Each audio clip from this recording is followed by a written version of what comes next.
Heavy is the head that wears the crown. Y'all, there's this pattern that the Most High keeps revealing to me about people. When you're chosen, when you are a person who is meant to bring enlightenment, when you are a healer, when you are someone who is meant to restore love and peace to this beautiful land, you are a person that is forever going to be under attack. So the pattern that God keeps revealing to me is how people enter into my life, right? And some of them do it consciously and some of them do it unconsciously. But these become people who are trying to stop me from fulfilling my purpose. These are people who are trying to stop me from walking in purpose, from fulfilling my divine destiny, from having the life that God has ordained for me to have. And these are people who oftentimes disguise themselves as friends. They try to disguise themselves on a sisterhood bond with me.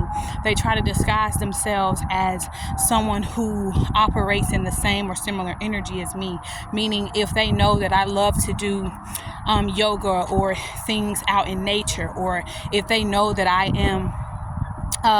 if they know that I like to read or to write, they'll try to disguise themselves as someone who likes to do those things as well, because they want to make themselves 123 on the clock. They want to make themselves appear to be someone that I would become open to receiving and allowing into my life, trusting and eventually letting my guard down with him. And so I want to share this pattern with y'all, because when you have people 144 on the clock, when you have people who constantly come into your life and they try to show themselves approved, meaning they're always trying to prove themselves to you, that is a person who does not know who they are. That is a person who is trying to make themselves appear to be something that they are not, or that they do not believe and trust and know themselves to be. And those are typically the most dangerous people to have around you and to have in your environment, because and God has specifically reminded me of a time when I was supposed to have been fasting, right? This was years ago, and I had a twin in my life at the time, a twin flame at the time, 222 on the clock.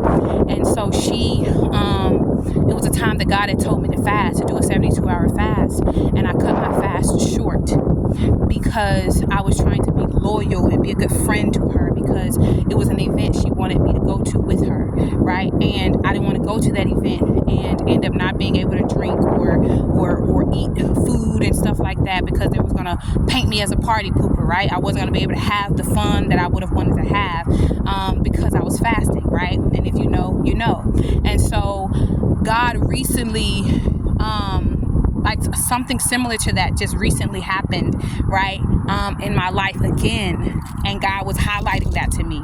There is a pattern of behavior that God has been revealing to me, where when God is moving in my life, when God is getting ready to bring forth certain things, there's always a person who's portraying themselves as a friend, who's trying to portray themselves 321 on the clock, who's trying to portray themselves as someone who is on my side, who is a cis star, right? Somebody who is a part of my soul family or soul tribe. They portray themselves as that way, just so that I can let my guard down, so I can build some sense of trust or relationship with them. But in actuality, they're only in my environment to stop me from what God is trying to bring forth for me. 345 on the clock. Listen, there is a pattern, and I don't know what your specific pattern is, sweetie, but God has a pattern that God needs for you to break. God has a pattern that you keep repeating in your life that God needs for you to break in order for God to bring forth into your life that thing that you're trying to manifest, that thing that you're praying for, that thing that you're asking to come forth in your life. 411 on the clock. So whatever it is that you're asking God for and it hasn't manifested into your life, I want you to take a moment and ask yourself, what is it? What pattern does God need for me to break? God, what pattern do you need for me to break off of my life so that I can receive the things that you want me to have, that I know I deserve to have? God, reveal those things to me, and then trust what God reveals to you. Trust what God shows you. Trust what the Most High brings forth for you in this time. Peace and love, beautiful beings. Deuces.